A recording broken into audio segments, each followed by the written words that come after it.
fireworks. They've been enthralling us Brits for centuries.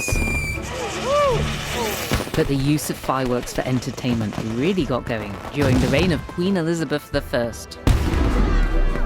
By far the most spectacular of these displays took place at Kenilworth Castle in 1575. Onlookers described seeing thunderbolts and lightnings of fire that surged the waters and shook the earth. So it was certainly a night to remember. In this programme, we're going to return to Kenilworth Castle in an ambitious attempt to recreate that display in all its Tudor glory. The fireworks were part of a 3-week extravaganza, including bear baiting and dancing and feasting, but the fireworks were the centrepiece.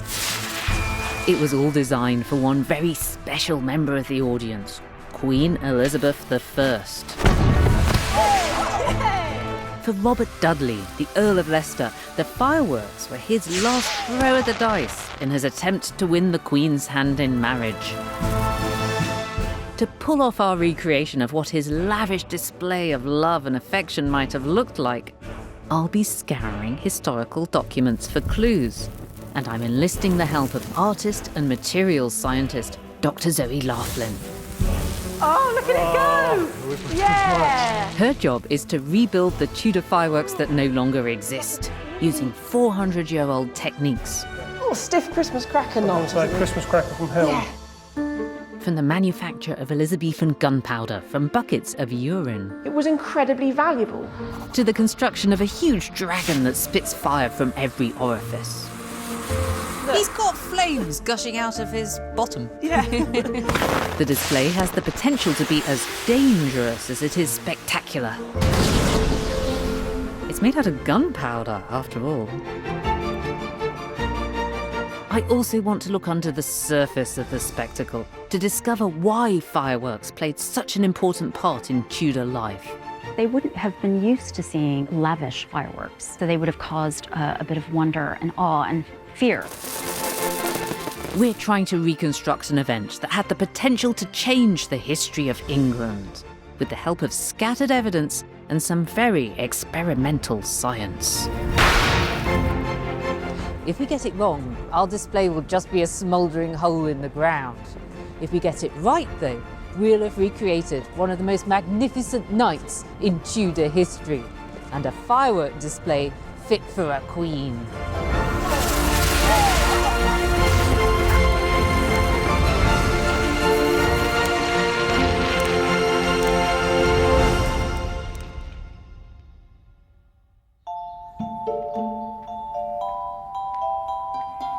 The firework display at Kenilworth Castle, put on by Robert Dudley in 1575, has gone down in history as one of the earliest and most impressive ever seen.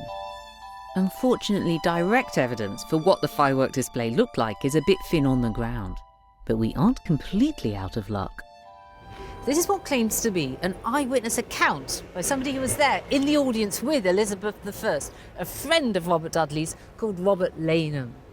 Lightnings of wildfire, shoots at the thunderbolts, and it was all so terrifying and violent that the heavens thundered, the waters surged, and the earth shook.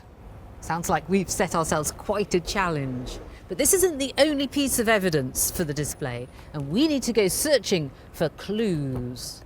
To track down these scraps of evidence, Dr. Zoe Laughlin and I are going on a historical treasure hunt. We'll be grilling historians of science and experts in historical pyrotechnics. That is a wheel of fire, what the Italians called a girandole. Where we don't have the answers, we'll be relying on the expertise of Zoe, with her skills as both scientist and artist, to formulate experiments of her own in our attempt to recreate a night to remember. And what I also hope from this journey is something more.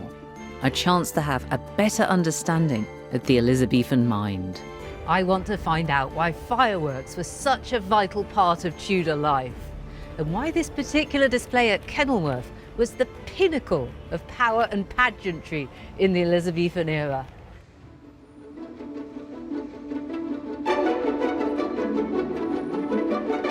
To set Zoe on her way, I'm taking her to the British Library. Tucked away in its vaults, there's a very special book. Look at this. What you've got there is the first edition of a book called Pyrotechnia, which is the first proper English book about how to make fireworks. By John Babington, gunner and student. He's a man who knows how to make things go bang. Yeah, yeah. Not only is Pyrotechnia packed with scientific detail, it contains something even more useful. Oh, what a treat. Every area has something sparking or fizzing. This is the earliest plan of a British firework display fit for a monarch, and historical records suggest it probably had the same attractions as the display put on for Elizabeth's visit to Kenilworth. I like the wheels. Do you think they'd whizzed around like that? I do think, yeah. In fact, this one's even got sparks coming out of it, implying that it's going round and round. This one's really important. The plan laid out in Pyrotechnia is full of fireworks forgotten in the mists of time. There are gerbes, which produce fountains of sparks, rocket boxes that launch fireworks simultaneously, and terrifying-looking horizontal spinning wheels. I love this. Look, there's a ginormous rocket at the front. Look He's at a this whopper. one. He's What a massive. big boy. That's ginormous. So here's the big question. Do you think you can make something along these lines? Will it work? Will it be safe? Are we all going to die? Will it be spectacular? This is really exciting. This is a great starting point. This is something that we can use as a master plan.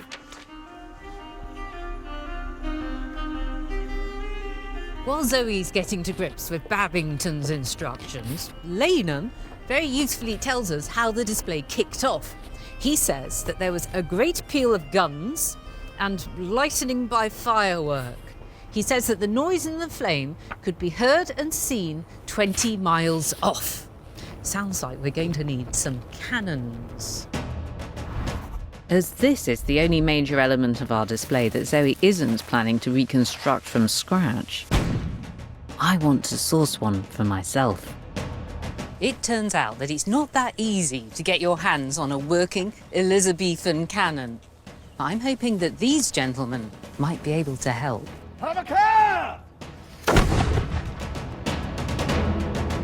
Surviving cannons and even period replicas are something of a rarity, as their antiquated design means they have a tendency to explode. Let's hope experts in Tudor artillery, Nat Bond and Alex Compiani, have a solution. Hello! Hello there. Lots of guns you got here. What we've actually got is a kind of timeline of guns showing the evolution. This gun here is what's referred to as a Burgundian gun. This is a copy of one that was recovered off the deck of the Mary Rose. Ah, so that's 1540s. That's a bit early for me. Well, this period is a transitional period where these guns are becoming obsolete, where the new corned powder is coming into use, and the corned powder burned much faster with much more power. What happened if you put the new powder into the old gun? Chances are it would explode and kill you and your crew. Oh dear. Moving on the line, though, you've got what's called a rabinet. These were just coming in the Elizabethan period, so this is fairly new technology for the Elizabethan period because it's a cast iron barrel. The longer the barrel is, the more room there is for those gases to expand and the faster the ball flies. And would you be able to hear the sound of it 20 miles off, which is in the description of the entertainment at Kenilworth? You would. This one actually has quite a sharp crack to it. Gunners refer to it as the voice of the gun. The voice? Yes. So if you were 20 miles away, you could hear that it was your gun talking to you? An experienced gunner who'd fired the gun a lot, yes. Did the guns have names? This one's called Jennifer. I named it after my wife. What about this one then? Big Red fires a large 6-pound cast iron cannonball. You could just about touch the 2-mile range with this gun. By the time you heard it, you'd already be hit. Oh, If you want to impress people, this one. the big bazooka. If I was hosting Elizabeth I, I'd want to show off just how wealthy and how well armed I was. Is he more Because- expensive than her? Oh yes. This is the equivalent of having a gold-plated Aston Martin on your driveway. Search the piece. Clear. Swab. So if we're talking Tudor bling, there's really only one choice. Place the charge. And if you're going to invest in the Elizabethan equivalent of a gold-plated Aston Martin, Have a care! you might as well give it a test drive. that at the end.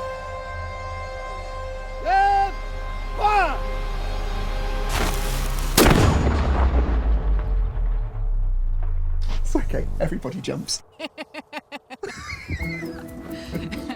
Brilliant. So it's this cannon, Big Red, which is set to open our festivities. As a cannon, it's of course different to the other more spectacular fireworks we're hoping to reconstruct for our display. But it does have one vital element in common with them: gunpowder. Learning about the secrets of gunpowder is Zoe's first step on her quest to recreate our Tudor fireworks. According to some of the old texts, lesson 1 in becoming a successful pyrotechnician is know your gunpowder. In its day, it was considered a bit of a dark art, but today I'm going to unravel some of the mysteries. Also, it's the same composition we use now. Nowadays, we think nothing of buying our own ready-made fireworks from the supermarket. But in Tudor times, owning a firework began with the process of sourcing and refining the ingredients, which could take years. Wood and heat. And as a job, it was potentially lethal. With the help of chemist Andres Tretiakov, in the safe confines of the science lab, I'm going to explore the process and make gunpowder to the Elizabethan recipe. So I'll turn on the gas. Okay. Firstly, we're turning wood into charcoal in our homemade microkiln. That's what you can see burning orange now, are the gases coming out of the can. Yes, those gases are toxic, like carbon monoxide, carbon dioxide and methane. Yes. It's really going some now. Really going, yes. Restricting the oxygen as it burns produces almost pure carbon in the form of charcoal. Beautiful, pure nuggets of carbon. This is the first element in our recipe. Here's our charcoal. The most important ingredient in gunpowder was saltpetre, but we now know that as potassium nitrate. To the Tudors, saltpetre was really difficult to make and required this ingredient, urine. It was incredibly valuable. They had to get whole households peeing into buckets and gathering the stuff up. Tudor gunpowder makers combined the urine with soil and manure and hoped for a bacterial reaction over 18 months, leading to an end product of saltpetre. Nowadays, we can take a shortcut, mixing pre-made industrial chemicals. Right, so we're making an ice bath so that we can rapidly cool this and help the potassium nitrate crystals form. Oh, I can see I something. can see them. Okay. Look at that. This is potassium nitrate that would have been produced from hundreds of people's urine. This is the Tudor saltpetre. Now we're refining raw sulphur. I can now see a thick tier of red sulphur trickling down the nozzle. Look, it is rubbery. Yeah. It's almost like something you'd find in the sea. Wow. With time, this plastic sulphur will solidify and can be crushed into a fine powder. So now we have the 3 ingredients we need for gunpowder: the charcoal, the sulphur, the potassium nitrate. All that's left for us to do now is grind them into a fine powder. The magic comes from how these 3 ingredients all work together when mixed. The charcoal is the fuel. Right, next up, potassium nitrate. Potassium nitrate. The potassium nitrate provides the oxygen for the fuel to burn. And finally, the sulphur. The main role of sulphur is to be a catalyst, lowering the temperature needed to ignite the mix. Is this the dangerous part? Potentially, yes. Okay, right, glasses on. Right. Right. Mixing them will give us gunpowder, and that's when things get really dangerous. Right, 15% charcoal. A tiny spark could literally blow the whole lot up. I feel a bit nervous. It's really important that we're using a wooden stick for this because we just do not want to generate anything that will ignite this mixture. It's very soft.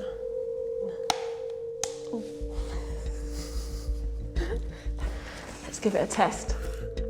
Are you going to light one end and I'm going to light the other? What? Very good idea. Okay. Okay. 1, 2, 3. Yes!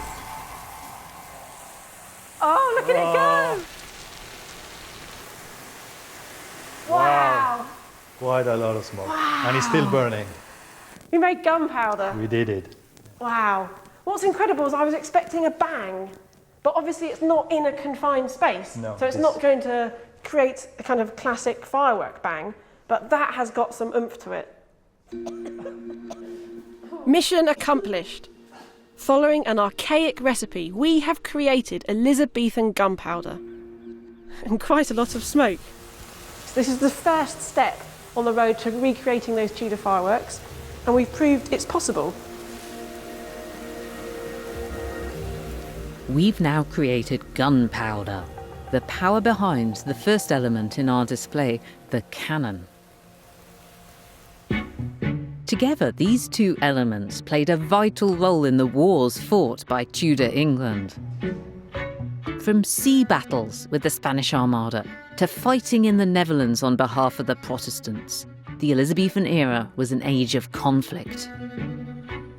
And it was here, within the walls of the Tower of London, where you'd find the marriage of pyrotechnics and the art of war.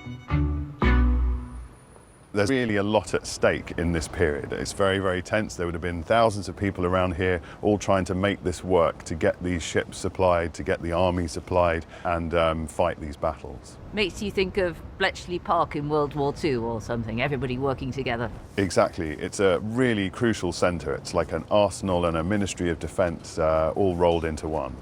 Who were these gunners then? There were about 100 people who are referred to as gunners, and they were the people who learnt how to shoot this new technology, which is gunpowder, fireworks and cannon.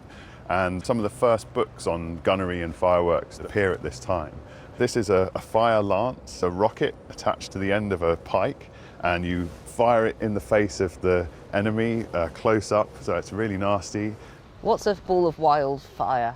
Well, they would put metal balls filled with gunpowder and incendiary liquids into a crossbow and fire them at you. That's not something you want to be hit by. Do you think once they'd finished their serious business of inventing new weapons, the gunners thought, right, let's have a bit of fun now? Yes, exactly. So they're not just going out and shooting and firing cannon, they're also creative artists. They were interested in using fireworks for peaceful means, for pageants and plays and festivals from very early on.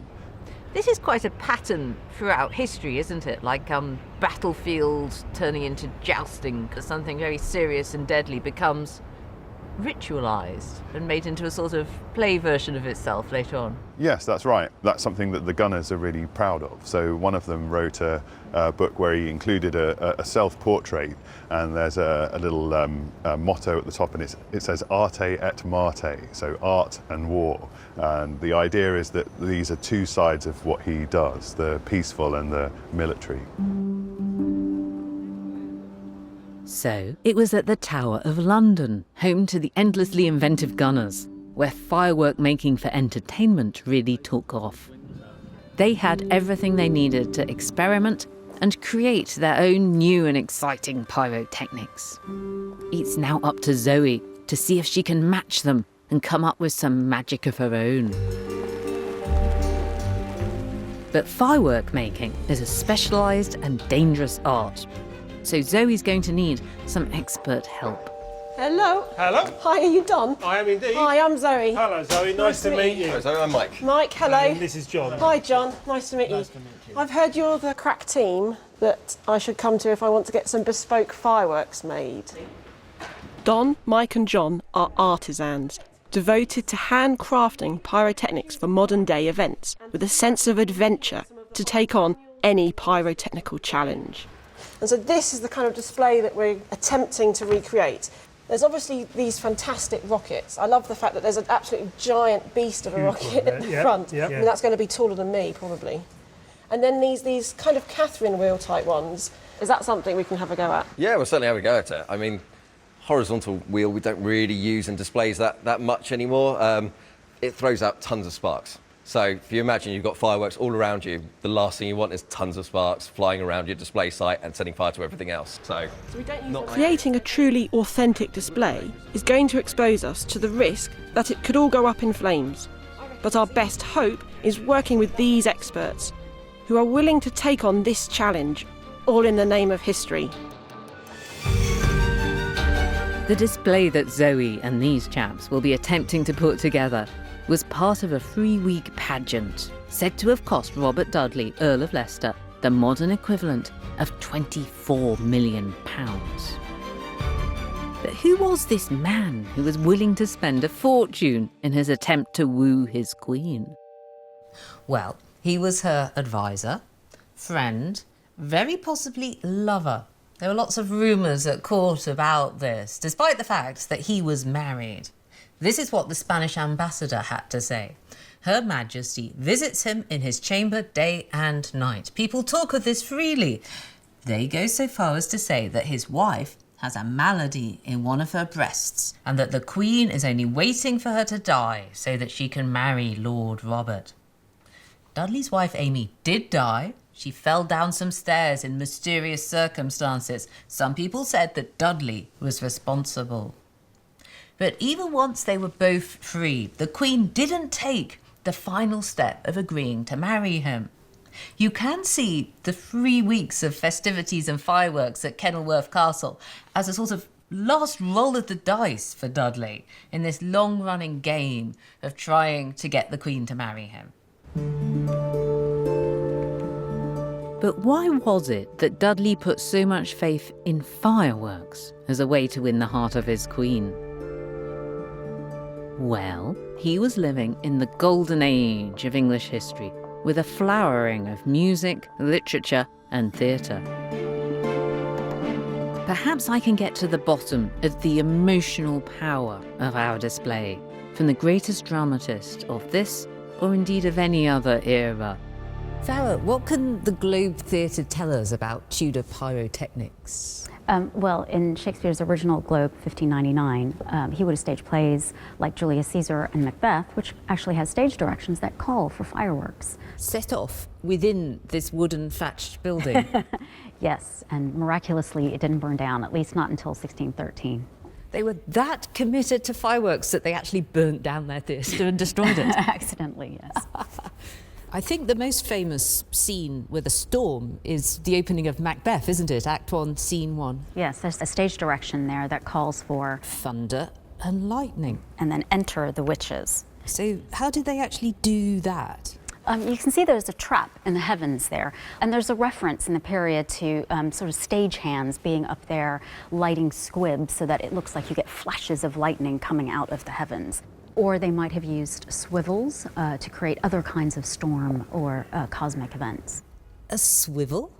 Well, there were manuals that instructed people how to make fireworks in that time period. So the example that I have here is The Mysteries of Nature and Art by John Bate, published in 1634.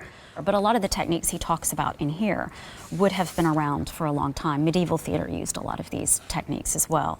And a swivel is simply a rocket that sits on top of a rope that's tied between, here it's showing 2 trees, but actually it could be the 2 pillars on the stage. It could have zipped across here then? Exactly. It travels along, does it? Yes, once you light it, it just zings across.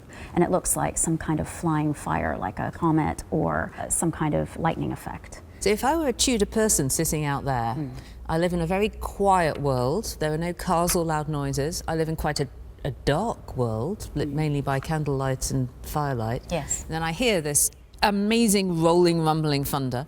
I see a flash of lightning coming out of there. Then I see possibly 3 witches coming up from the underworld. Yes, in a puff of smoke. It must have been terrific. It would have been, it would have been. So if members of the audience for our display at Kenilworth had been to the theatre, seen a Shakespeare production, they would already have this in their minds, that when you hear or see thunder and lightning or flashes of light, it's a very powerful moment. It's like the universe is moving in some way. Absolutely. And you know, Shakespeare knew this very well, which is why it becomes part of the poetry of his plays as well. And what's the significance in Shakespeare's plays when something like that appears? a comet, a shooting star? Well, often it is about prophecy. In that time period, they read the heavens or the cosmos as having great meaning. And so God was trying to send them messages. So one of the messages of Robert Dudley's display to the Queen could have been, "Our love is written in the stars." Literally, yes.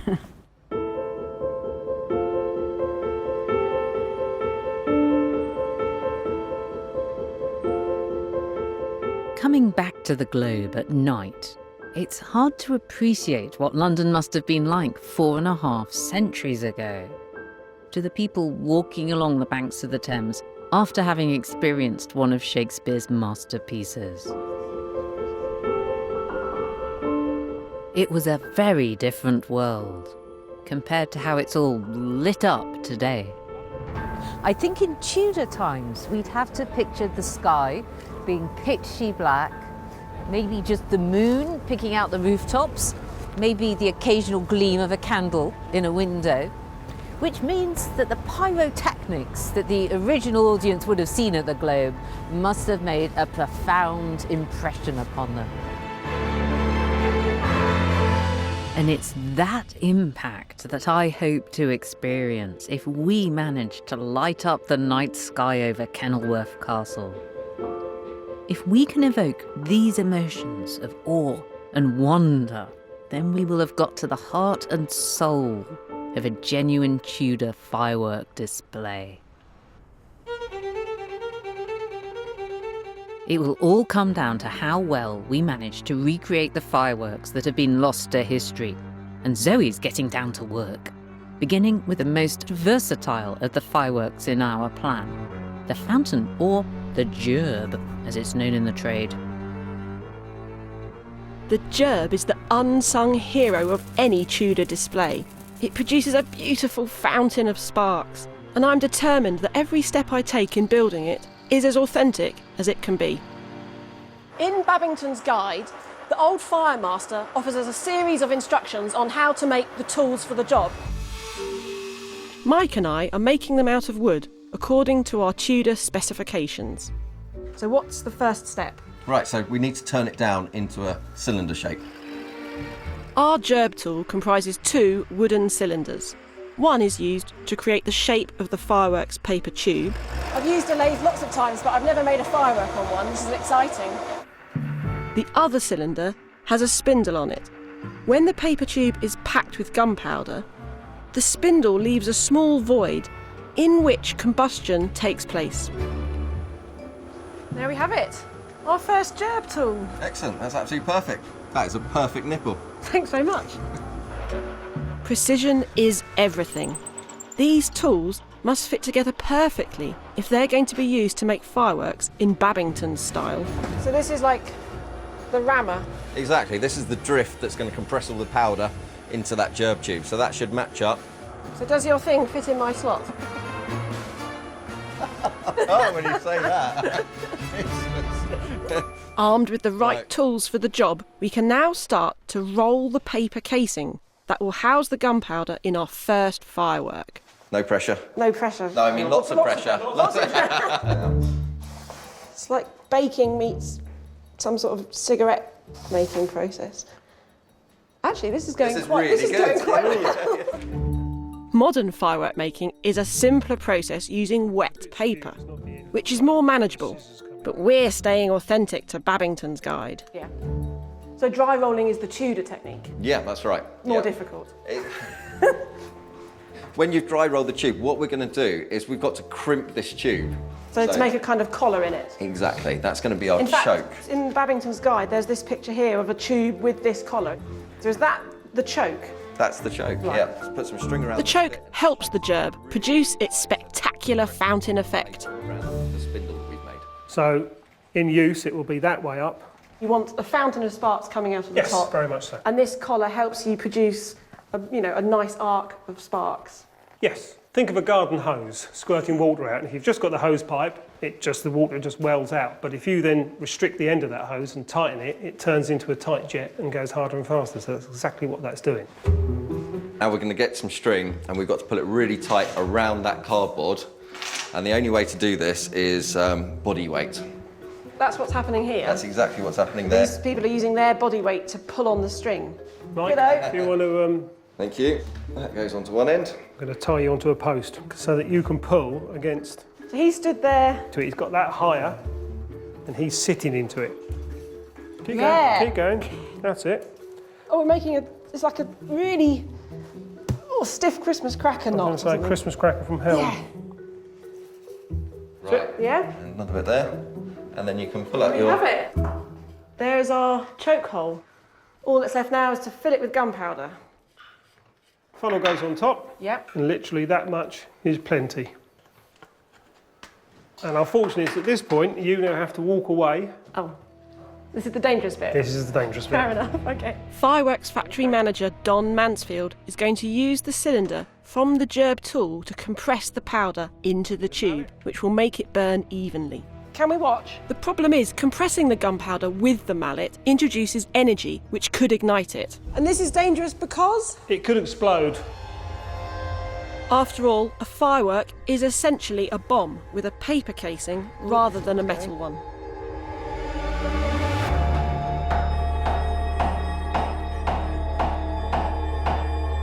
As a pyrotechnician with years of experience, Don knows that every strike of the mallet is potentially lethal.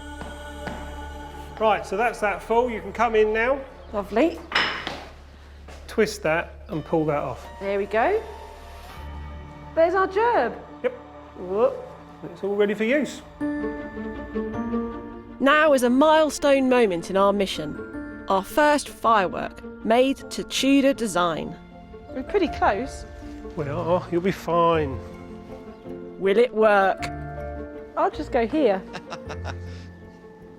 How are you firing it? Just a normal battery. 3, 2, 1, firing. Oh my God! That's fantastic. What a great colour, really rich orange. I love it. Very pretty, isn't it? The iron's lovely, it sparkles. Our first firework. Yeah. Well done. Oh, I'm really pleased. We're on our way. More to make. Yep, better get hammering.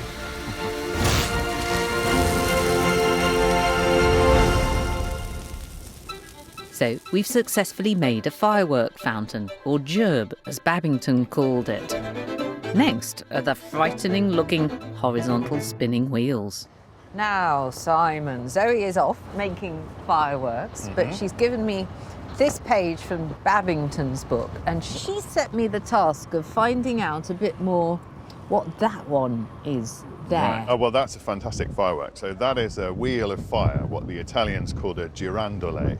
And it's basically a cart wheel. It's a big wheel that's got fireworks put around the perimeter, and then you put it onto a pole, and you either put it horizontally or vertically, and then it spins around and it shoots out flames and sparks and stars, and it's really exciting to see. It shoots out sparks into the crowd. Well, yes, exactly. So it's quite close. You know, you're quite close up to these fireworks, and so it's a really impressive effect, and then it could be quite dangerous.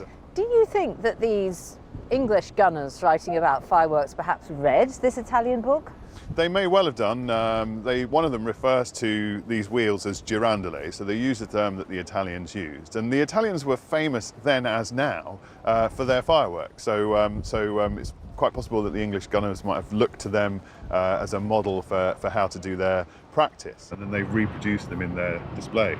But if you want to find out about it, you're going to need to go to Italy. Oh, do I need to go to Italy? What a shame. Well, someone's got to do it.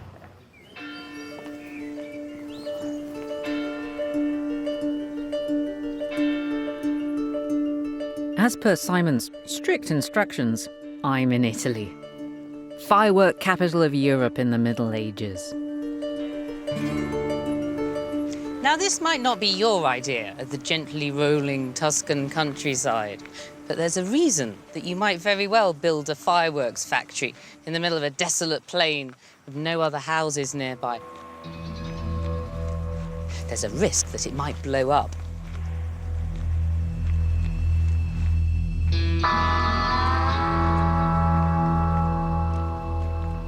Ah, buongiorno. Buongiorno.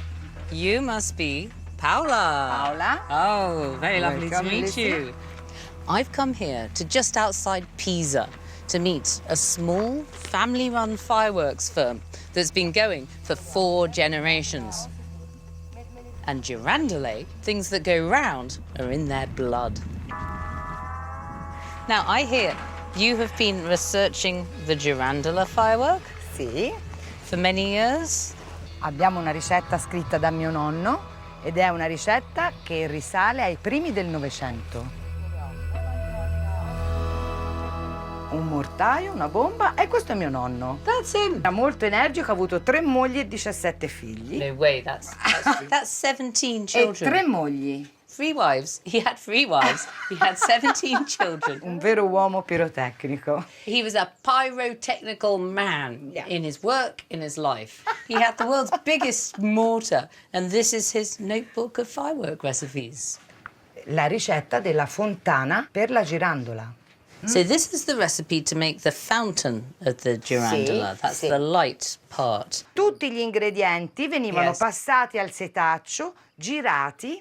Yes. Poi, They're jumped. sì, il passo successivo, dentro un tubetto di cartone. Bravissima. You push it down. Yeah. Yeah. Il tubo viene poi innescato con la miccia e legato alla girandola. Ma se vuoi andiamo a vedere la girandola. Let's go. Andiamo a vederla. Vieni.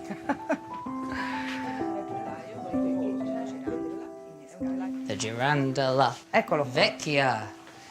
Questo è un telaio di una girandola. Questa è stata costruita da mio padre, più o meno nel 1960. Firework from the 60s. Per posizionare la girandola viene messo qua nel mezzo e la girandola così gira, ok? Okay. And where are these the fireworks? Esatto. So they go- Questo è il tubo, una miccia è rivolta da una parte, una miccia è rivolta dall'altra parte. I think we want many. Sì. Multi, Oh, ok. multi. Allora ne mettiamo una per ogni stecca, ok? Okay. What sort of shape is it supposed to make? What's it supposed to look like? È come un salice piangente, il A nostro willow? salice piangente, sì, perché è un effetto di scia, è sempre la solita scia. La scia può ricadere, la scia può spingere. That's rather beautiful. It's supposed to look like a white weeping willow tree. White, bianca. I can't wait to see you burning it up later on. Stanotte la incendiamo, sicuramente.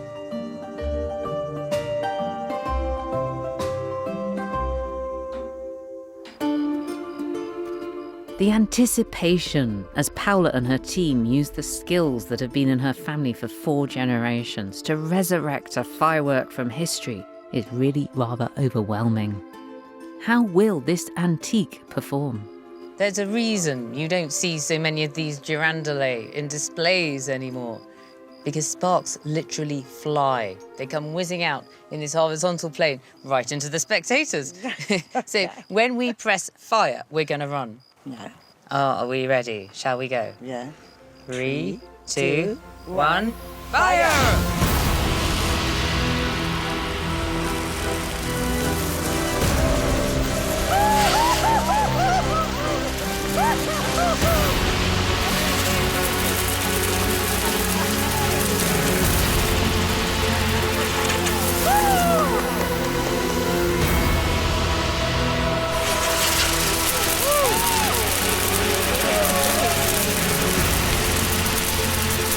Seeing the girandola in action, it's not quite such a mystery why you don't see them anymore. Any show with a girandola risks setting off everything else with its huge arc of beautiful sparks.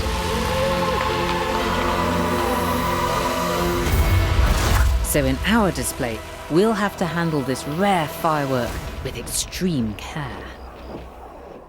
The next star of our show is the rocket. These were the flying favourites at the Tudor firework display. How are we doing, Mike? Are we all set up? It's all set up and ready for you. The rocket is essentially an upside-down gerb, but with one slight difference. It's made with a long channel running through the gunpowder. This creates a greater combustible area inside the tube. More powder burns more quickly, generating thrust to drive the rocket upwards. To make that channel, we need the help of a Tudor tool with an extra long spindle. So we're just going to make a sort of pointy stick, aren't we? Pointy stick, exactly right. Out of brass, so it's non-sparking. And that's the spindle. That's the spindle, that's right. So we put the spindle in first and then pack the gunpowder in around it. That's it, And yeah. then take it out to leave that void. Perfect, yeah. Yeah, that will do for That's the first enough? cut. Okay. Yeah. Here it comes. Yes, look at that, what a beauty. Our perfect spindle, love it. So now we have the spindle, the rest of the process is identical to making a gerb. Dry rolling paper to fabricate a tube. Right. There we go. Ta-da, a tube. And this is where our spindle comes in. So this is what makes the difference between the rocket and the gerb. Yes. Terrific. So this, when we pack this in and take it out, we'll leave a void that will increase the surface area inside and then create more gas.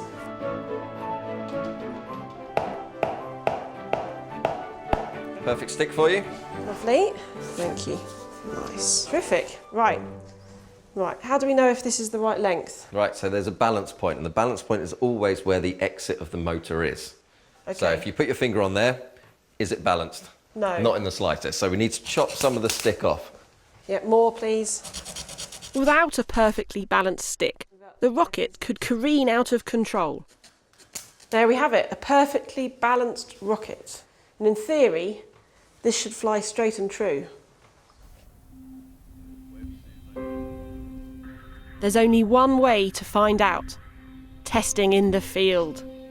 No, literally a cow field. We set up our first Elizabethan rocket to put it through its paces. Right, the firework we have made, following Babington's design and referencing other manuals of the day, is now primed and ready to go. It's about 30 metres from us that way. Rockets with sticks are now considered too dangerous for public displays in the UK, so safety goggles and a 30-metre exclusion zone are absolutely essential. After all, we are making what is effectively an Elizabethan missile based on a 400-year-old instruction manual. The honest truth is, we don't know what's going to happen. This is a test, and the only way we're going to find out is by setting it off. Great, so I've armed it, Yeah. it's ready to go. All you have to do is press the button. Right. 3, 2, 1. Whoa!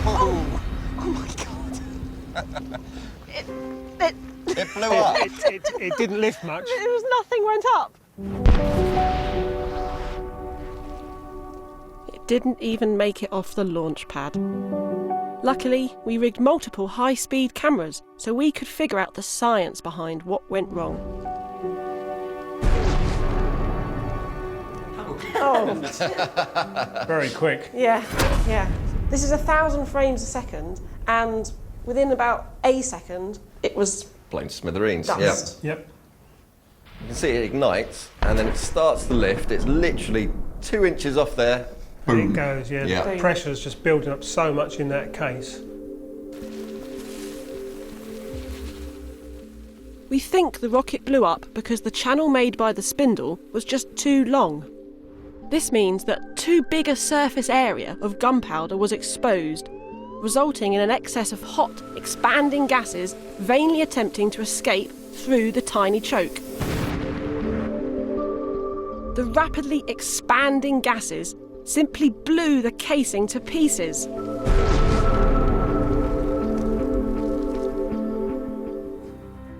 To counteract this, we need to make the channel shorter, exposing a smaller surface area of gunpowder inside the rocket.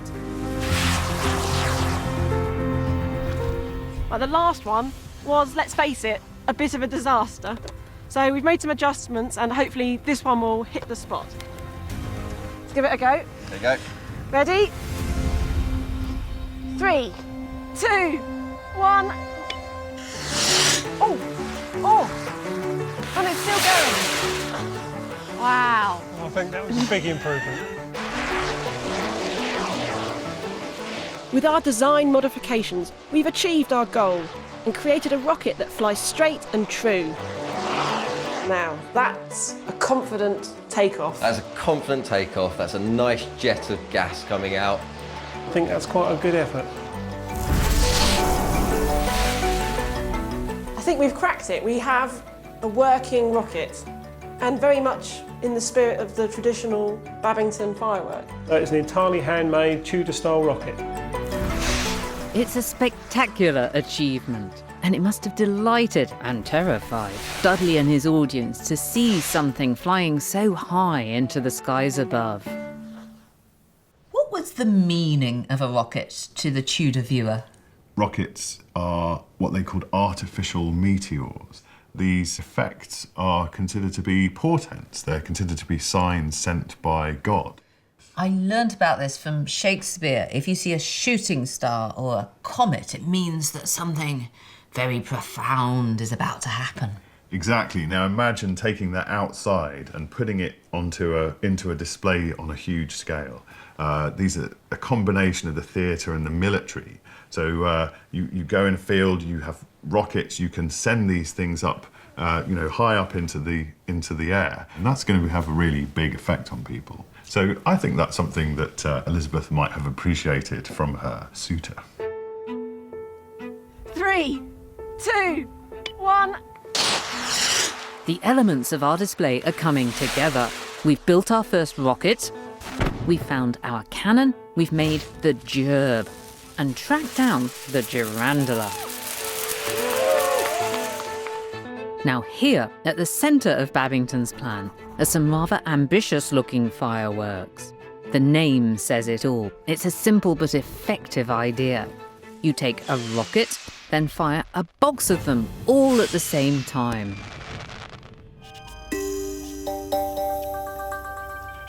As with the girandula, details of how it works are scarce, at least in the UK. To find out, Zoe has travelled to the other side of the world, to South Korea. It's the only place where you can still find the Watcher, a multiple rocket launcher developed in the Far East over 600 years ago. And it's remarkably similar to the rocket boxes in our Tudor display. For its time, it was an exceptionally advanced piece of military weaponry, firing up to 200 rocket-powered arrows simultaneously.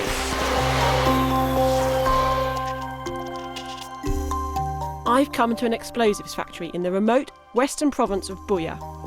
Dr. Shea? Where I tracked down one of the best authorities on ancient Korean rockets. So we're making a traditional rocket. Is that the Shenjejen? 신기전. Shingijeon. Yes. 신기전은 귀신 같은 기계 화살이라는 뜻이고요. There's been used since the 1400s. Wow. And this is a weapon more than a firework. This is to fire at your enemies. 화살 앞에 로켓 엔진을 달아야 됩니다. Look at these tools. These tools are amazing. Are they steel? 예. These are, the spitting image of the tools we've seen in Babington's manual. Yet they're made of steel. We are now thousands of miles from Britain, and the same objects are being used, albeit in a different material, but the principle is the same. These are the tools you need for making fireworks, and they have been so for hundreds of years.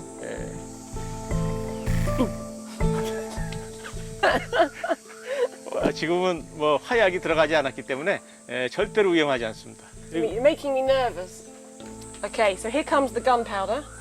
This is gunpowder. This is when I stand back. Okay, that's a good idea. This is the dangerous part, when they start filling the rocket with the gunpowder and compacting it down. Now, they are using steel tools. This is something we would never do in Britain, because steel tools can generate a spark, and that spark can ignite the gunpowder. But they have assured me it's safe because we're in 80% humidity, and that means the gunpowder is slightly damp and can't set on fire, but I'm still going to stand back.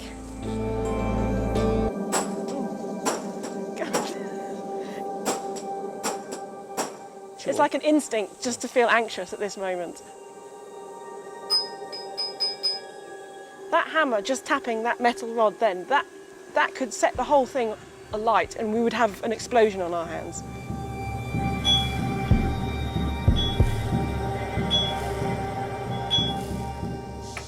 So So it would have had a large arrowhead on the end, but we're using smaller, blunter tips to these arrows. Okay. Imagine a snooker cue coming at you at 100 miles an hour.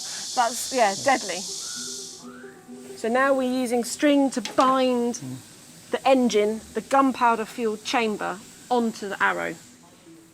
Okay. Here we have it, our Shengjijan. And these are going to fly out of our Huacha. So this is where fireworks cross over to the battlefield.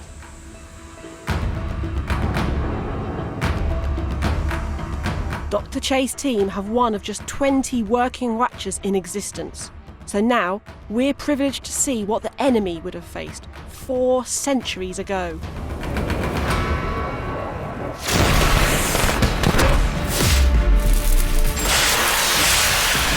When the Huacha deploys, it's a fearsome sight.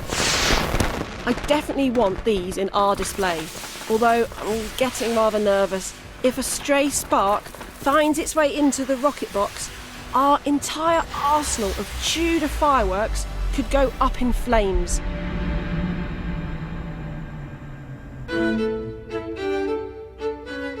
Both Zoe and I know this is going to be a challenge, but we aren't deterred. Halfway through our quest, there's still plenty to do to create a display fit for a queen. To recreate the celebrations put on for Elizabeth I as faithfully as possible, we need to do it at the castle, where it all happened in 1575. It's time to base ourselves near Kenilworth Castle itself, the grand backdrop to arguably the most high-profile marriage proposal in history. It was gifted to Robert Dudley, Earl of Leicester, by the object of his affections, Elizabeth I. So it was fitting that he should choose it as a backdrop for his most extravagant attempt to win her hand in marriage. Remember that £24 million that Robert Dudley spent on his party? Well, he didn't blow it all on the fireworks. He spent the few years running up to the event transforming his castle. He completely remodelled a 4-storey tower for the Queen to stay in. And he added this magnificent garden that's been lovingly recreated to his original specifications. During 3 weeks of celebrations, Dudley laid on some truly elaborate entertainment to try and woo Elizabeth, notably bear baiting, Tudor dancing, and of course, the spectacular fireworks. Reports are quite sketchy as to where exactly the pyrotechnics took place, but it's highly likely that the Earl would have framed them in the striking silhouette of Kenilworth. It's here where we will watch our Tudor fireworks, as Elizabeth may have viewed them herself over 400 years ago. But first, a chance to catch up with Zoe, who I know has got big plans for our display. Now, I've always been intrigued by the utterly gigantic rocket at the front here. I'm really up for having the big rocket front and centre as the climax of our display. I've done some rocket making. Have you now? Yeah. And I have not made something this big. You don't make rockets this big. Why not? Because it's dangerous. Yeah. Oh, really? Yeah. Okay. It is true that at a firework display in 1572, a stray firework set fire to somebody's house, killed 2 people, and the village had to be compensated to the tune of £25 by the Queen. Well, that's what we could face if this what, a bill of rocket. £25? One of the unusual features of Tudor displays is that the set itself would have been viewed as a work of art. As you can see on the checkerboard floor, there's contrast there. I'll go off and do a bit of research then. It needs to look good by daylight, before it gets blown up, basically, so you can see what it is that's about to be destroyed. Yeah. So what colours might Robert Dudley have painted his Tudor fireworks set, in order both to make a personal statement and to impress Elizabeth I? Searching for clues at Kenilworth is a challenge, as most of Dudley's personal possessions have long been lost, and the castle was destroyed in 1649. So, I'm meeting an authority on Robert Dudley, Elizabeth Goldring, on the trail of the few scraps of evidence about his life which could lead me to the solution. So, Elizabeth, it's a tapestry. What is it showing? Well, in the centre is Dudley's coat of arms, and it is surmounted by a muzzled bear holding a ragged staff. The colours of the tapestry are a little bit faded. I'm interested in the colours. Can I see your sort of freshened up version? The dominant colours are blue, red and gold, or azure, jewel and or.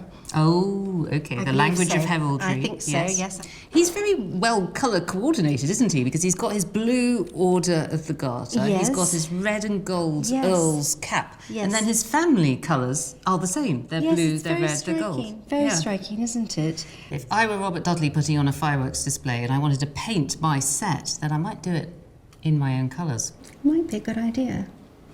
Are these That's a pretty good steer. But the Tudors loved a broad mix of bright colours, so I wonder if there are any more clues hidden in these exhibits. So here we got some stained glass from the castle, and this is an interesting colour. We haven't seen it this far. No. And it's not a standard Tudor colour by any means, is it? In Dudley Circle, orange as a colour was sort of code for William of Orange. Dudley was absolutely obsessed with getting the Queen to send him to the Netherlands as the head of an English expeditionary force to help out the Dutch. So he's saying, I'm on your side, Dutch people, I'm a hot Protestant, come on Queenie, how about it, send me over to help them. From the few clues still in existence from Dudley's life, we've managed to pinpoint some of what would have been his favoured colours. Our set will be made up of the colours from the Earl's coat of arms: blue, gold and red. And to show his political support for the Protestant Dutch against the Catholic Spanish, we're adding a touch of orange.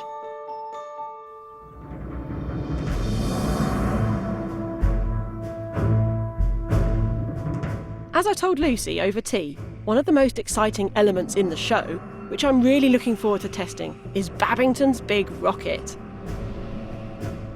Positioned at the front of our display, it's simply bonkers.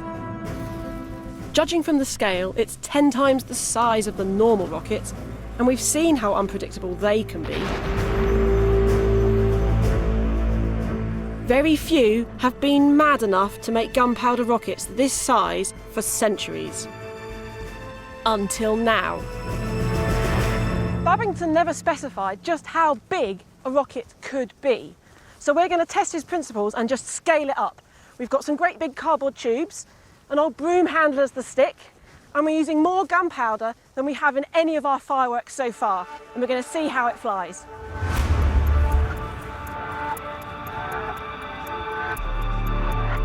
We're significantly further back than last time, aren't we? A lot further back. So it'd be really dangerous if I press the button right now, yeah? Don't do it. All eyes on the rocket. Okay. All good? Yep. Why are you standing behind me then? Yep, let's do it. Okay. 5, 4, 3, 2, 1.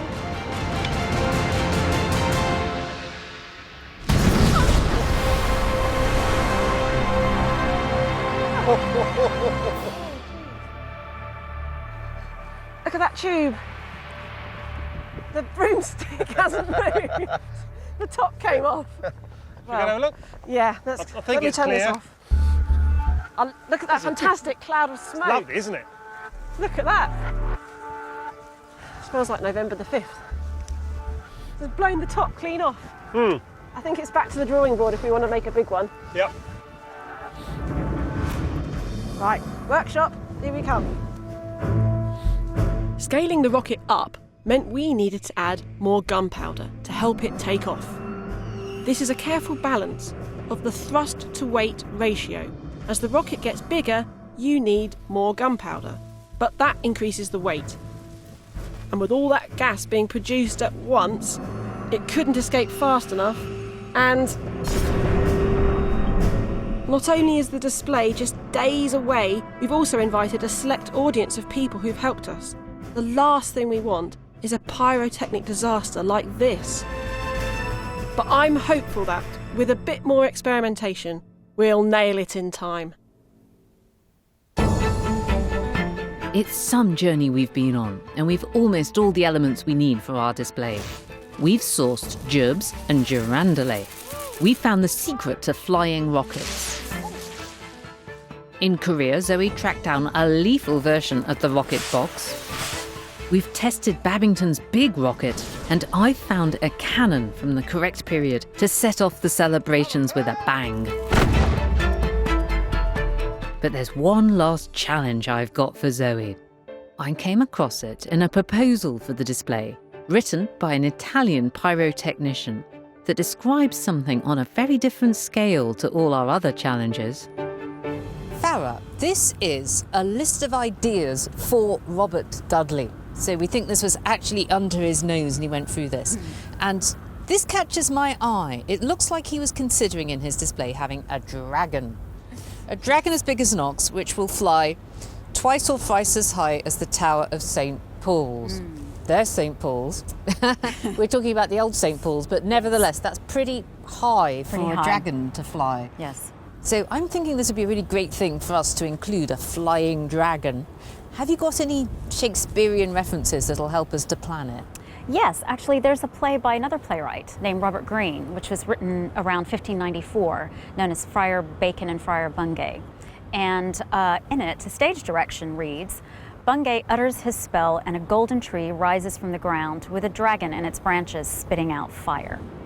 So hang on, this is crazy. A golden tree arises from the ground in the theatre with a dragon in its branches spitting out fire. Yes. And have you any idea how they would have put that together at the Globe? Well, a dragon spitting out fire is another firework effect, which they might have used in the theaters of the time. In John Bates' instruction manual, he actually gives you instructions how to make flying dragons. How to build a dragon? How to make a flying dragon. A flying dragon, yes. Even better. Fantastic. Oh, and he's spitting out fire, isn't he? He's spitting out fire. He's got fire coming out of his mouth and out of his tail. And it's on a similar thing to a swivel. And what's he made out of then? So he's going to need to know the details. Well, he's made out of wood or whalebone. It says thin whale bones, yes, covered with glass. With glass, yes. And then painted. So he would be quite spectacular and colourful. He would look like a lantern. Yes. Glowing. Yes. Wonderful. Oh dear, look at this. It says that he is somewhat troublesome to compose. Yeah, good luck with that. I'll take that as a challenge. So yeah, there's this display, and we've been looking at this one. As I suspected, Zoe wasn't going to be put off. Time and time and again. My proposition is that we take this dragon and we incorporate it to then make this kind of display where we have our dragon entering in down a zip wire. And what happens if he catches fire and burns up? Is that a problem? I think that could be part of the drama of it. You know, the dragon should be destroyed at the end. I was only half joking with Lucy. This is a unique challenge that combines sculpting skills with pyrotechnics. But where can you find this unusual skill set?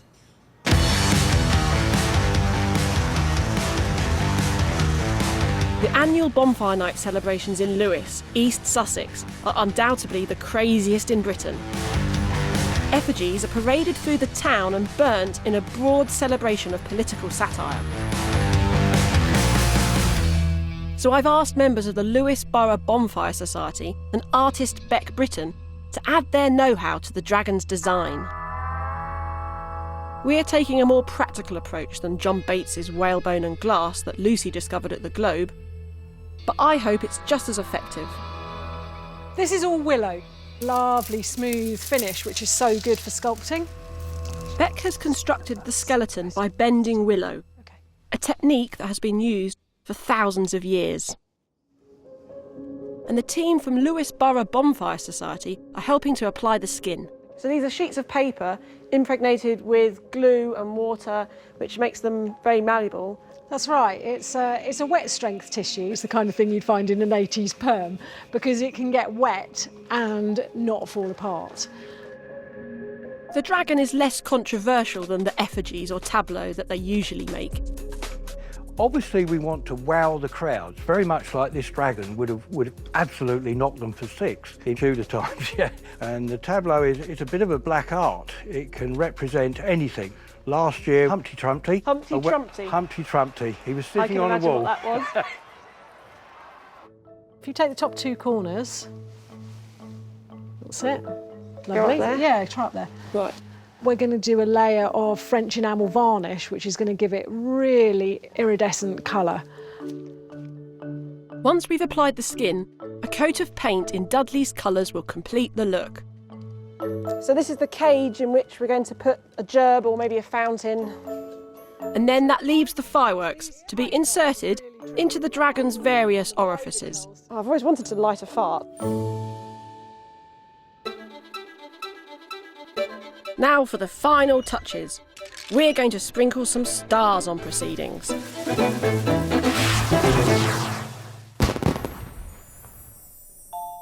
Stars were one of the features mentioned in the accounts of the original Kenilworth display. They describe an explosion of beautiful sparks that rained down from the night sky after the rockets exploded. So are these going to be stars? Yes, you want these stars to be pretty. You don't want them to just disappear quickly. You want them to sort of like flitter and come down. So by making it burn a bit slower, that's how you'll start to do that. It's like your aniseed ball in your mouth. It slowly but surely disappears. Tudor stars are made out of compressed pellets of gunpowder. You'll be pleased to hear this is a nice safe technique because it is wet. So this is something you can have a go at. What we're doing is we're ramming that compound into the tube. It's a lovely thing, isn't it? It's lovely, yes. Proper old-fashioned tooling. And you can feel when it gets full, then it's a couple more once it's full, that's it. And then just rub it against your palm and that flattens it. You don't want to drop the stars excessively hard because they're still soft at this stage. Yeah, still fragile. Yeah. There it is! My first star. It's a lovely thing. Beautiful little pellet. How many do we need? Well, we need a lot, and that's why you then start to use tooling like this. Okay. Which is where you now have 6. Here we go. Okay. That'll do. That was 7. Rub your hand across and then pop it out into the thing. Look at that. Bingo That's bongo. nice. That There you are, is you nice. see? What you're doing now is you're pumping stars. These pellets will be put into the top of the rocket. When the rocket is burnt out, the pellets will catch light and fall freely, giving a stream effect in the sky. There we go. Right, ready to make it fly? Put a stick on it? Put a stick on it, and then it's good to go. There we have it. A rocket with a payload of stars. Can't wait for it to get dark and we can test it. I'm really looking forward to seeing these stars at night. Now, I'm not sure how bright they're going to be. So it's all connected up with the fuse, and then we need to connect it up to the firing system. Right, you wire that in and I'll scuttle back. Perfect. Right, so I've armed it. It's all ready. Are you... Am I going to do the honours? You're good to go. Right. 3, 2, 1.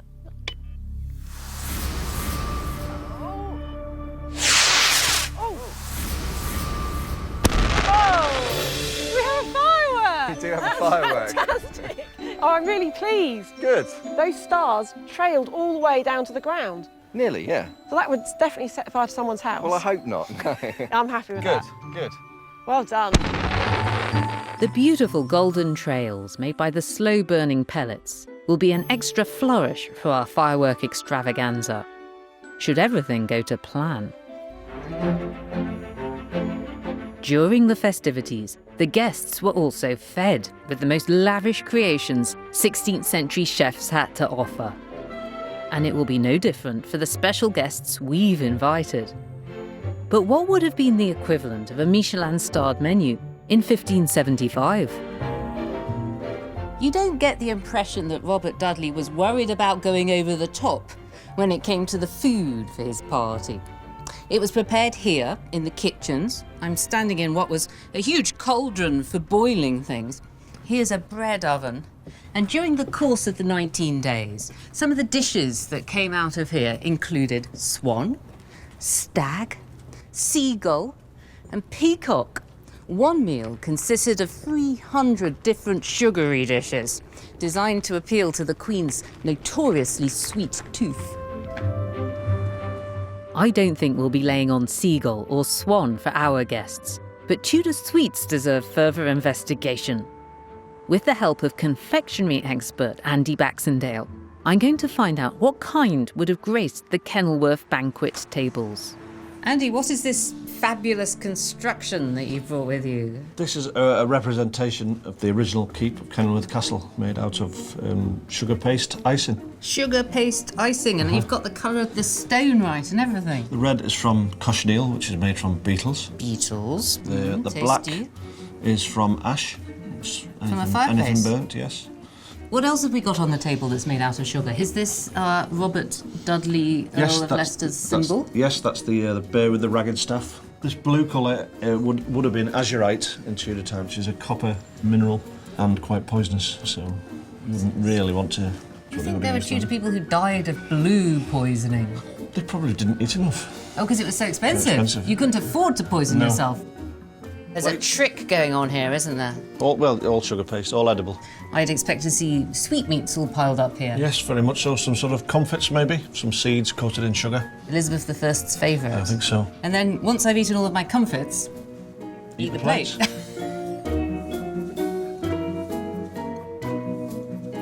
It tastes of sugar, but it also tastes a bit of wallpaper paste. Oh dear. So, we now have the feast to go with the fireworks at our Kenilworth display. July 1575 was the date in Queen Elizabeth's diary, and she was probably quite looking forward to it. Only a few years earlier, she began promoting the idea of fireworks in order to celebrate herself. Elizabeth is creating a new holiday, Accession Day, November the 17th, the date that she ascended the throne. And people celebrate that, and it's a way to get people to celebrate the monarchy. And in the course of her reign, people start to celebrate that with fireworks. And that's pretty interesting because that predates the more famous public holiday fireworks of Bonfire Night, which happened in the 17th century. But this kind of thing is already starting to take off in Elizabeth's reign. She also did a very cunning thing. She would do it at the expense of her subjects. So she would set off on a progress, then she would get her richest noblemen to put her up, stage a magnificent feast for her, this is all at their own expense, and to put on sort of competitive forms of entertainment for her, outdoing each other to put on the best show for the Queen, and she didn't have to pay. Exactly, so it's another way for her to get around the country and be seen by her subjects. And one might even see the nobles at this time competing with one another to outdo themselves in the feasts and the entertainments that they were putting on for Elizabeth. And fireworks are part of that, so show a great fireworks display and you can impress Her Majesty. Robert Dudley's pageant and firework display is part of this tradition. But his was unique. It was designed to be the biggest and the best, and it had by far the most at stake: the hand of the Queen of England. Now the day we've all been working towards has finally arrived. After weeks of testing and tinkering, Zoe and the team can finally start putting things together in the grounds of Kenilworth Castle. These ones are going to take some knocking in, Don. Everything rests on tonight's show. We've done all we can to prepare ourselves. But is it enough? As Robert Dudley may have given a preview to Queen Elizabeth 4 centuries ago, to show the effort that had gone into the preparations, here he comes! I'm going to give Lucy a sneak preview of the set of our display. Oh, look at that. What a beauty. He looks magnificent. Now this is where we're going to put fireworks. Fireworks in the eyes, one in the mouth. And then, out to the backside too. Yes, come and have a look at this. It's a special hatch. The hatch. That's so sweet. Well, you've got to be able to put your hand in to fuse the firework. And geez, it's going to be interesting to see whether it survives. Flame? Yes, terrible end. It's such a shame to burn him, he's so beautiful. I know. Let's take a little tour. Just like Robert Dudley would have done, I think, on the morning of the show, you know. Well, we've not quite finished. Getting there, getting there. But there are some real highlights. So this will be illuminated. Is that gunpowder? It is, and they'll all, you know, the flame will go around and ignite each one of these. It will be a flaming ER. Exactly. And what's this one? This is the rocket box. The rocket box. Akin to the Korean Hwacha. Oh, I like the colours as well. We've got the blue and yellow checkerboard from his coat of arms. Yep. And little bits of orange with Exactly. a political message. I'm also excited about this. I know Yeah. what that one Yeah. is. That's the girandola. The horizontal Catherine wheel, loaded with gerbs that are going to help it spin round. And here comes the big boy. This is our attempt at the massive rocket for the finale. Do you know that this is going to work successfully? Not, well, no, I don't. I don't. Well, I really hope that this is going to work and that the whole display is a success. Then I'll marry you. Thank you. It's now time to arm the fireworks. Once they're fused, they're ready to fire from a central control. Remote ignition is a safety precaution they wouldn't have had in Elizabethan times.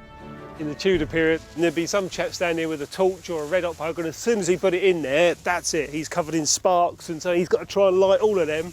Incredibly dangerous work. Yeah, but it would be young children doing it anyhow, and there was plenty of them, so that's fine. Although it's sunny now, rain could quickly ruin fireworks made to Tudor specifications. So we're taking no chances and covering them up as we fuse them. And according to Don, the weather isn't the only thing that could scupper a Tudor display. So this is one of the rocket boxes. It's coming along nicely. Holds all the small rockets, but you can see the risk that's within these displays. One single spark landing from something else, landing on one of this, and it'll light the whole lot. Could be an 8-minute display or an 8-second display, depending which way the wind blows the sparks. Factory-made fireworks, modified to Tudor specifications, will supplement our prototypes, helping to recreate the sheer spectacle and scale of Dudley's display. The modifications we've made, how are you feeling? I can promise you'll be getting a big bang at some point this evening. Whether it's up there or down here, but trust me, it will be a spectacular finale come what may. Oh, Don, it's not the answer I wanted. It will be fine, Zoe, it will be It's not the answer I fine. wanted. Everything is set for the start of the evening's entertainment. The guests have arrived in the spirit of the occasion, including some friends who've helped us along the way. The set is complete, resplendent in Dudley's colours, and the pyrotechnics are primed for the start of a Tudor fireworks spectacular. What could possibly go wrong?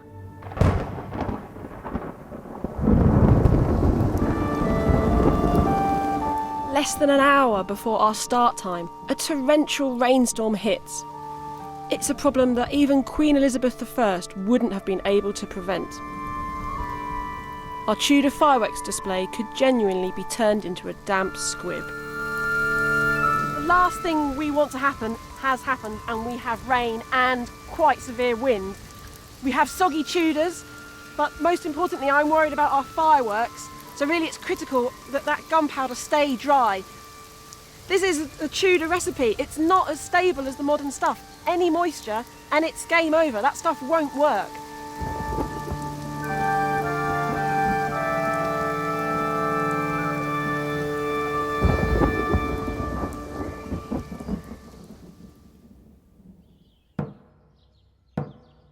Eventually, there's a ray of hope. The rain finally stops, and our Tudor guests get their chance to show us their moves. Their spirits have not been dampened. Let's hope our fireworks haven't either.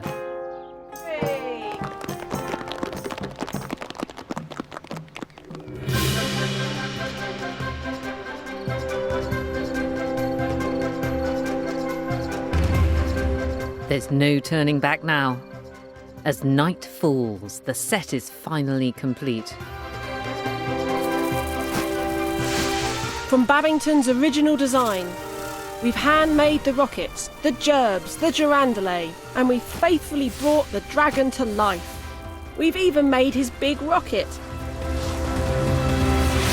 They're all primed and ready to fire. After the arrival of one final illustrious guest. Ladies and gentlemen, your queen. Thank you, my good people. How's your view? It's acceptable, thank you. I think maybe for the display you might enjoy standing right at the front with me. Is it perfectly safe? Yeah, it's perfectly safe. All right then. This is the moment of truth. These fireworks aren't just unpredictable. They could be filled with damp gunpowder after all that rain. I'm nervous. Now that one has gone to the trouble of dressing up, one really does hope this works. OK, we'd like to fire the cannon. Cannons fire.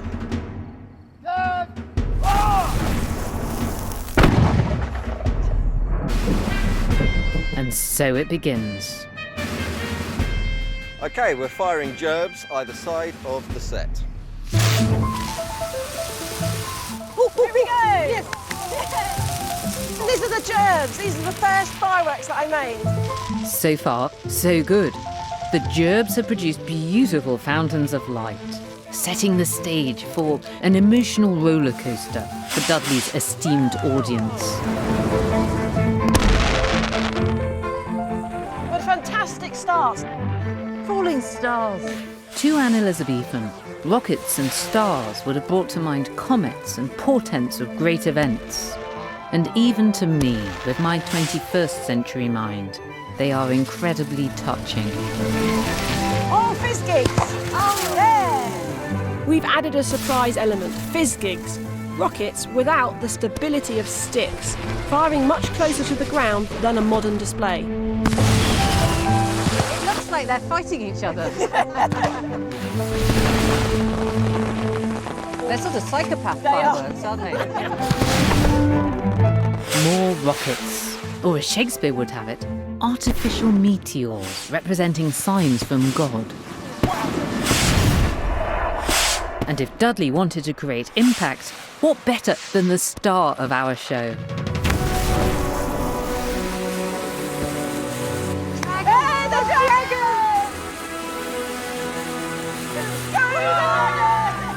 The dragon is a showstopper in more ways than one. We always feared a rogue spark could ignite the rocket box. Oh my god! Okay, the dragon has kicked up so much smoke.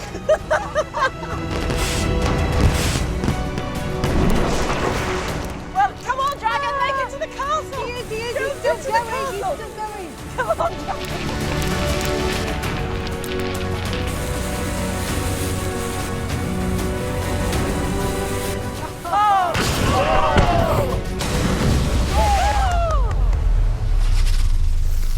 That was really exciting because the dragon set off a rocket box. Yes, it did, didn't it? And now, the personal touch. Just in case anyone had forgotten who this was all designed for. Oh no, the ear! That's me, you know. That's my personal firework. Thank you very much.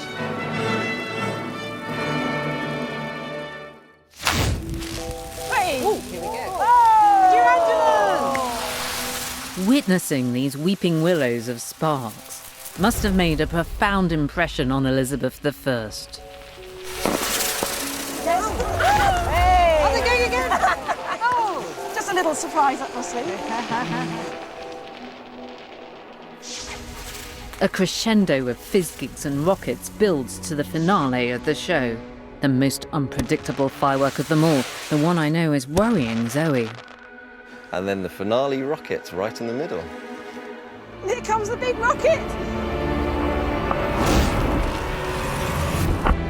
Oh my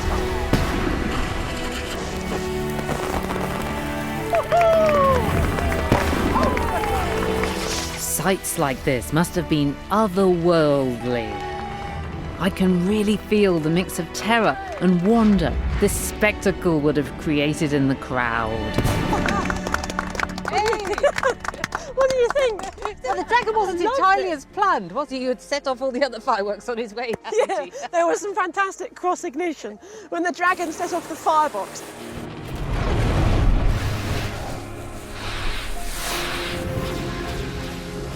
I did fear that maybe the entire display might go up, but it created a huge amount of smoke. I loved the smoke. And I think things going a tiny bit wrong is very Tudor. That would have happened to them. Yeah.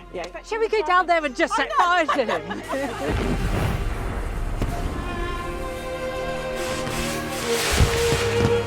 And what about the big rocket at the end because we had designed it to go up and explode simultaneously, so it didn't do a big explosion in the sky, but happened right there, front and centre at the end of the display.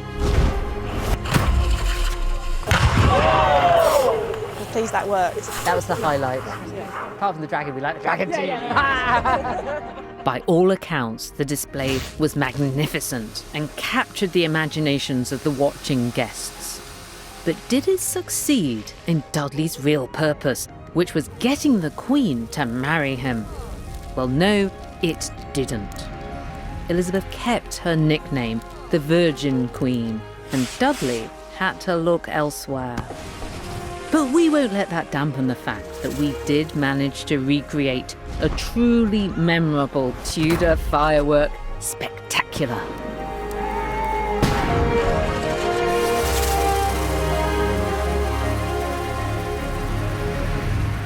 Maybe Robert Dudley's firework display didn't have quite the effect that he'd hoped, but I think that our recreation of it was brilliant as a way inside Tudor people's minds.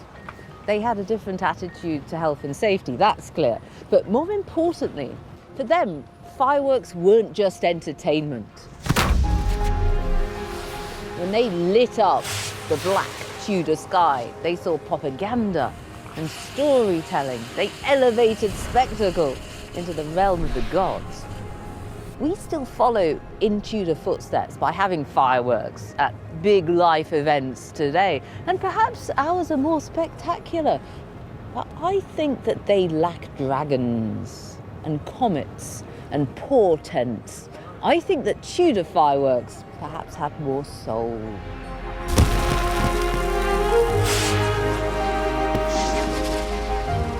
Show-stopping art with images of human beauty tomorrow. Mary Beard continues Civilizations on BBC 2 at 9. Next tonight on BBC 4, The King, the Cook, His Kitchen and His Cookbook. Clarissa Dixon Wright on the food of Richard II.